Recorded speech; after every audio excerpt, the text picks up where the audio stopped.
कुछ दिन पहले मैंने अपनी बेटी की शादी कर दी थी। मेरी बेटी का पति मुझ पर ही आशिक हो गया था। वह हर वक्त मुझे ही देखता रहता था। ऐसा लगता था जैसे वह मेरी बेटी से नहीं बल्कि मुझसे मोहब्बत करता है। यह बात मुझे बहुत परेशान करती थी। मुझे समझ नहीं आ रहा था कि मैं खुद को इससे कैसे बचाऊं। मैं उसे अपने घर आने जाने से मना भी नहीं कर सकती थी। मेरा दामाद हर रोज मेरे घर आ जाया करता था। मेरे दामाद ने मेरे साथ ऐसा करने की कोशिश की जिसके बारे में मैंने कभी सोचा तक नहीं था।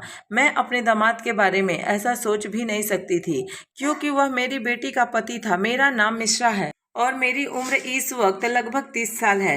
मेरे माँ बाप ने मेरी शादी बहुत जल्दी करा दी थी और हमारे खानदान का रिवाज भी नहीं था। यही वजह थी कि 30 साल की उम्र में ही मेरी बेटी जवान हो चुकी थी। हमारे खानदान में बेटी को जवान होते ही उसकी शादी करा दी जाती थी।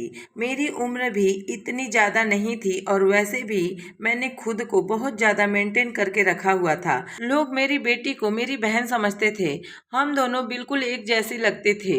यही वजह था कि मेरा दामाद भी मुझ पर फिदा हो चुका था। मैंने खुद को बहुत ज़्यादा संभाल कर रखा हुआ था। मैंने बहुत खूबसूरत नज़र आती थी। मैं बहुत ही ज़्यादा स्मार्ट थी और देखने में बहुत ही खूबसूरत लगती थी। मेरा दामाद कुछ फुट लंबा था। मेरी बेटी शादी के कुछ दिन बाद मेरे घर आई। मुझे मेरी बेटी बिल्कुल भी खुश नहीं लग रही थी।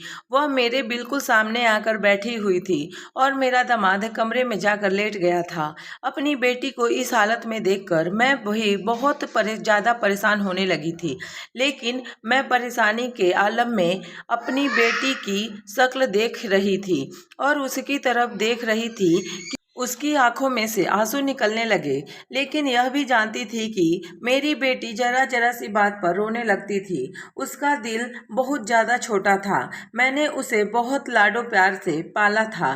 फिर मुझे ऐसा लगा कि शायद मेरी बेटी को सारी बात पता चल चुकी है कि उसका शौहर उसे से नहीं बल्कि मुझसे मोहब्बत करता है।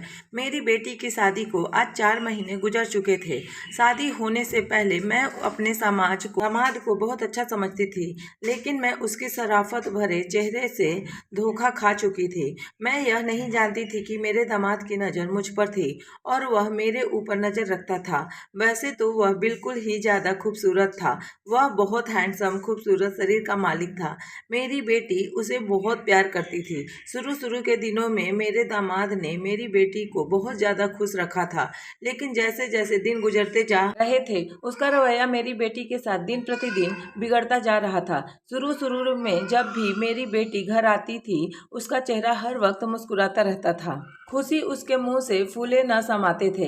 लेकिन जैसे जैसे दिन गुजरते जा रहे थे उसे के अंदर बदलाव आते जा रहा था। मेरा दामाद मेरी बेटी के साथ बहुत ही ज़्यादा बुरा बर्ताव करने लगा था। मैंने अपनी बेटी की बातों में ज़्यादा ध्यान न दिया और मैं यही सोच कर बात टाल देती थी कि शायद सब ठीक हो जाए। लेकिन अब मामला बहुत आगे बढ़ चुका था। मेरी बेटी हर वक्त बहुत ज़्यादा परेशान रहने लगी थी। मैं अपनी बेटी की आंखों में ऐसे आंसू नहीं बर्दाश्त कर सकती थी। से भी अब और सब्र नहीं हो रहा था। आज मैंने फैसला कर लिया था कि मैं अपने दामाद से आज सारी बातें करके रहूंगी। मैंने अपने दामाद को रात के वक्त आज अपने घर बुला लिया था क्योंकि रात के वक्त मेरे घर कोई मौजूद नहीं होता था और मेरा पति रात के वक्त ड्यूटी पर चला जाता था। मैंने उसे रात को इसलिए बुलाया था ताकि मैं उससे खुलकर बात कर सकूं। अब मैं अपने दामाद को समझाना चाहती थी, इसलिए मैं उसी से अकेले में बात करना चाहती थी। अभी रात के 8 बज रहे थे और मैं अपने दामाद के आने का इंतजार करने लगी थी। अभी मैं सोच रही थी कि दरवाजे पर बेल बजी और जैसे ही मैंने दरवाजा खोला तो सामने मेरा दामाद खड़ा था। मैं उसे कमरे के अंदर ले आई और सोफे पर बैठने का इशारा किया तो वह बहुत ज़्यादा खोया खोया लग रहा था। मैंने भी अपने दामाद के पास ही बैठ गई और उसे कहा, बेटा क्या बात है? आजकल तुम्हारा रवैया मेरी बेटी के साथ कुछ ठीक नहीं है। तुम लोगों के बीच आपस में क्या बात हुई है? मैं अपने दामाद के और करीब आकर बैठ गई थी और उससे बहुत ज़्यादा प्यार से पूछने लगी थी। मेरा दामाद मेरी तरफ बहुत अजीब नज़रों से देख रहा था। ऐसा लग रहा था जैसे वह मुझसे ही कुछ कहना चाहता है, लेकिन वह कह नहीं पा रहा था। मैंने फिर अपने दामाद से पूछा, बेटा बताओ ना, क्या बात हुई है? वह बहुत अजीब से लहजे में बोला और गाने लगा, मैंने शादी सिर्फ और सिर्फ आपकी वजह से की है। मुझे आपकी बेटी से बिल्कुल अच्छी नहीं लगती। मैं सिर्फ आपसे मोहब्बत करता हूँ और आपको हासिल करने के लिए मैंने आपकी बेटी से शादी की थी। मैं बहुत डर के साथ अपने दामाद की शक्ल देख रही थी। मुझे बिल्कुल भी समझ नहीं आ रहा था कि यह क्या कह रहा है। वह मुझसे कहने लगा, मेरे पास इसके अलावा कोई रास्ता नहीं था, इसलिए मैंने आपकी बेटी से शादी की। मैं आपकी बेटी को नहीं बल्कि आपको चाहता हूँ, पर मैं हर हाल में आपको पाना चाहता हूँ। मिश्रा जी, मुझे आपकी बेटी में कोई दिलचस्पी नहीं है। मुझे तो बस आप अच्छी लगती हैं। अपने दामाद की ऐसी बात सुनकर अंदर तक मैं कांप गई और गुमसुम बैठ उसकी बातें सुन रही थी। मुझे समझ नहीं आ रहा था कि मैं अपने दामाद को अब क्या जवाब दूं। मैं बार बार उसकी तरफ देखी जा रही थी।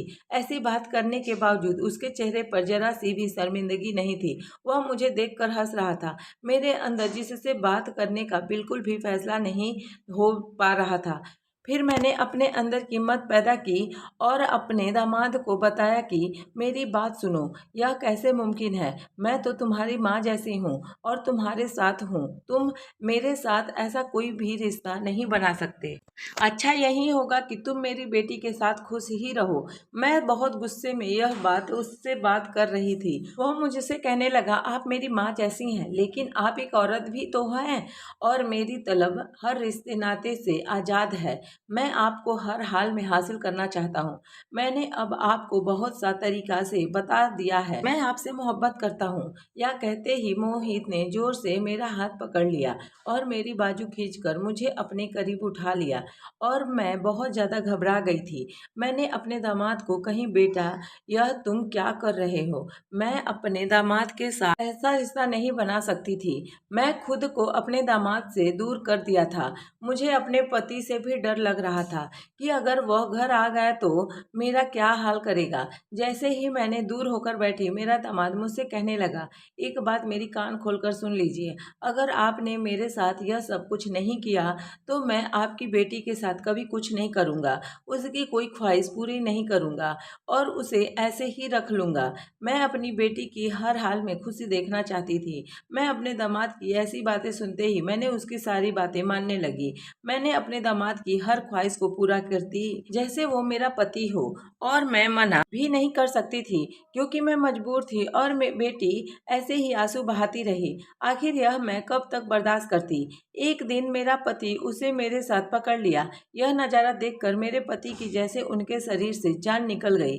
मेरे पति ने मुझे गुस्से में बहुत मारा पीटा और उसे भी और मोहल्ले वालों को बुलाकर सबके सामने मुझे तलाक दे दिया और उसे पुलिस के हवाले कर दिया। मेरी बेटी की मेरे पति ने दूसरी शादी कर दी, लेकिन अब वह कहाँ है मुझे कुछ भी नहीं पता। वह हैवान था जिसने मेरी मासूमियत का फायदा उठाकर मुझे इस दुनिया में जीते जी मार डाला। मैं इस बातों को सोचकर आज भी खूब रोती हूँ। मैं हर रोज ऊपर वाले से दुआ करती हूँ ऐसा दामाद कभी किसी को ना दे। दोस्तों, आपको यह कहानी कैसी लगी प्लीज कमेंट करके जरूर बताएं। अगर अच्छी लगी तो वीडियो को लाइक और चैनल को सब्सक्राइब करें। धन्यवाद।